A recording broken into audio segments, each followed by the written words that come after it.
Hello. This week we're going to get into LINQ, which stands for Language Integrated Query. LINQ is a feature built into the .NET languages that allows you to perform database-like operations on various types of objects. And they can be objects in memory, XML files, or databases. So rather than having three different technologies or multiple technologies for accessing different types of data, now there is one framework for doing that, and that is LINQ. So LINQ is a huge improvement or a huge streamlining of workflow over the technologies that we've previously had. Now, since LINQ is trying to mimic or replicate the functionality we previously got from database languages such as SQL, it really makes sense to take a look at databases and SQL before we look at LINQ, and then once we have that contextual information, you'll really be able to see what LINQ is doing. Without understanding databases and how you interact with databases, LINQ does not make a whole lot of sense. But if you are coming from a database background, you will immediately understand the power that LINQ provides you. So let's take a look at database management systems, or more specifically RDBMSs, relational database management systems.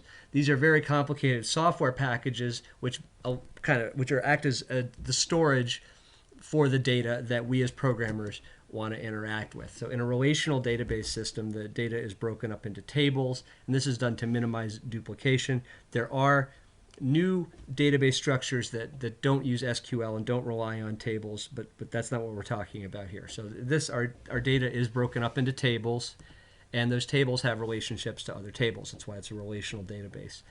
The database management system allows us to perform CRUD operations on the data, and that just stands for create, retrieve, update, delete. Those are the types of operations that we as programmers are going to be doing to the data, whether it's trying to find the update the status of an order, or find the user the closest McDonald's, or delete an order or something like that. Those are the kind of operations that we as consumers or users of a database need to perform, and that's what the database management system does. It provides a mechanism for programs to connect to it, perform those operations, and get information back out of the database. Now, there are many types of database systems. MySQL is very popular. You can run that on your Raspberry Pi and practice around, and we're in SQL. But the one we're going to be using is Microsoft SQL Server, because it's Microsoft. Visual Studio will play nicely with it, and there's a wizard which allows you to connect to a Microsoft SQL Server database or database file and perform CRUD operations on it. And we may get to that. We'll see. But we don't. But again, we can perform LINQ operations on just objects in memory. We don't have to connect to a database. That's the nice thing about it. But just keep in mind that there are many different database packages out there, and what they all have in common is the language used to interact with them. And I think there are slight variations between the different database management systems, but typically that language is SQL, or some people call it SQL. I call it SQL. It is the language for requesting or for performing the CRUD operations on the database. So in a relational database, the data is broken up into tables, and this is just the schema from the default database that you get in Microsoft Access. And if you look at every one of these tables here in this schema, you will see that these are actually the fields in that table. So there's a table called clients at the top left, and every client will have these records. It's almost like a class, like if we made a class called client, these would be the variables or the properties in that class. And then you can see that there are lines that connect to the tables, and we'll talk about that in a second here. But but what this is saying is that there's a relationship between clients and bookings. So a client could have any number of bookings. So that's what the black line indicates. It indicates that these tables are somehow related to each other. There's a field that's associated. These have a field that allows an association to be made, and we'll talk about that in a second. Let's just look at tables kind of in a very simple way. If you just think about a spreadsheet, that's really what a table is. It's nothing more complicated than that. And in a spreadsheet, you have rows and columns, right? So your columns are the fields in your records, and your rows, which are horizontal, are the actual records. So the data, a complete record goes horizontally, and slices of records go vertically. And if you get rows and columns confused, just remember architecture. Columns are vertical. That sometimes helps people. So a row in a table is a complete record, and a column is just a set of attributes. It's a stripe or a strip or a slice out of all the records in that table. Here is a screenshot of Microsoft Access, but this could just as well be Microsoft Excel, which is a spreadsheet. Across the top, you see we have these are our fields. Those are our columns, and then going horizontally, we have a row. So every row in this table represents a complete record. And every column represents a set of properties. So if we go vertically, we get all the titles in the table. But if we go horizontally, then we get one complete entry in the table. And columns have data types, just like variables in C# have data types. So when you set up a table, you say, okay, I'm trying to create a table, and it's going to have an ID number. Okay, that's an integer, and it's got a name. Okay, that's a string, and it's got maybe a timestamp for when it was updated, and that's going to be a date time. Or maybe it's got a price, and that would be a number. So when you create the table, you say what columns you want in that table, and you give each one of those columns a data type. Now, every table usually has a primary key field, and the primary key field is just the unique identifier for that record. So you cannot have you're not supposed to have two fields. If you set your database up properly, you cannot have two records with the same primary key, just like you can't have two people with the same social security number, two people with the same student ID number. In an actual database system, those would be the primary key field. So if we go back to our software titles table, you can see the first field is called ID, and notice that these are all consecutive integers. There's no overlap. We can't have 10 in here twice, right? That would violate the primary key, the uniqueness of the primary key. It's totally fine if we're missing a primary key, like if we deleted out, Call of Duty Black Ops, and now there's no ID number 9. That's fine, right? But we can't have two software titles with ID number 9, right? Because then the primary key is not unique anymore. So primary keys have to be unique. And there you can see there's that column right there. Those are our primary keys. Those are all sequential integers.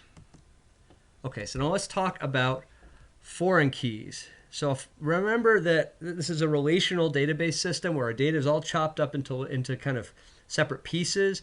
The foreign keys are what allow us to reconstitute our data, which has been broken up into smaller chunks for easier storage. So a foreign key corresponds to a primary key in another table. So let's take a look at this. I know that sounds confusing, but this is all going to make sense in just a second when you see the picture. So in our table of software titles, rather than having Sony, Ubisoft, Activision, right? Rather than having all the information for a publisher stored in the same title or in the same table as that title, we can just say, hey, you know what, you're publisher number 5. And then we can have another table called publisher, and then entry number 5 would have all of the information for Sony or Ubisoft or Activision or Blizzard, or those are the same thing, right? And that way we avoid all of that duplication of data, right? That's one of the main purposes of the relational database is efficiency. So let's take a look at that, and let's find a picture here. Okay, so let's go to our back to our software titles table, and you can see that let's look at Assassin's Creed here. Okay, one of these Assassin's Creed games. It has a publisher ID of 4. Well, what does that mean? What does publisher 4 mean? I don't know. Well, what it means is we probably have a publishers table, and in there's a publisher whose primary key is 4. Now let's go take a look at our publishers table and see that that is actually the case. So if we look at the publishers table, you'll see in the ID column, there is a field called, or there's a ID column, and there's a record that has a primary key of 4. So if I back up a slide here, you'll see that the publisher here is a foreign key. What this is actually a primary key in a different table. So this turns out it's the primary key in the publishers table, right? So if I go back here, you can see, okay, Guitar Hero World Tour. Okay, well, that's publisher 2.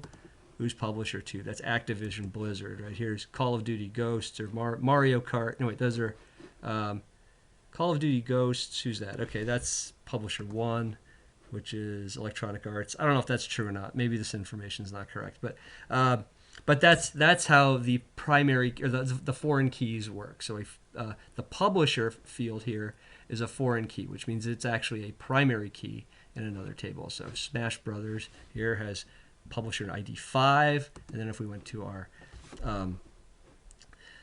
publisher table, you'd see that there's an entry here for 5, and now we have all of this information for the publisher, right? It's a lot more efficient to store a number for each one of these records than it is to have all of this text duplicated for every software title, right? If we tried to merge this all together and, you know, every title, we basically took all those extra fields and we put them into the software titles table. The software titles table would be much, much bigger, and there'd be a lot of duplication of data, and that would be really bad. So that's what this foreign key relationship gets us, right? It really helps us optimize the amount of data we're storing. There we go. All right, so I think I said this before, right? So a foreign key is a reference to a primary key in another table, and that allows you to associate those two tables in a way that gives you a complete record. And I already said that. And then here's kind of what it would look like from a picture standpoint, right? So here's our publishers table, and then maybe there's a publisher ID field, and then that is actually a link over here into the, oh no, this is backwards. So the titles table, why does it do it backwards? The title has a publisher ID, and the publisher ID here goes over to the publishers table and gives us the information for the publisher we want, right? So on this picture, the information is it's organized right to left, not left to right. I don't know why the schema generator did that. Oh, that's annoying. But that's what those lines were on that very first slide. It's the primary key, foreign key relationships. So if we wanted to pull out a complete record for a software title, which in this case means like the information for the software title and the information for its publisher, we have to do something called a join. That's where we get the information from one table, and then we'll use the foreign key to go get the associated information in the second table. That's called a join. But when we do that, then we put those two pieces of information back together and get a complete record. This is the kind of thing we're going to look at in the next video, where I actually show you how to use SQL, a little bit of SQL, and we will actually do the CRUD operations that we will eventually be trying to replace using LINQ. So now we have a little bit of understanding of databases. Now we're going to go look at SQL, which is the language used to interact with databases, and then finally we're going to look at LINQ and see how it's replacing SQL.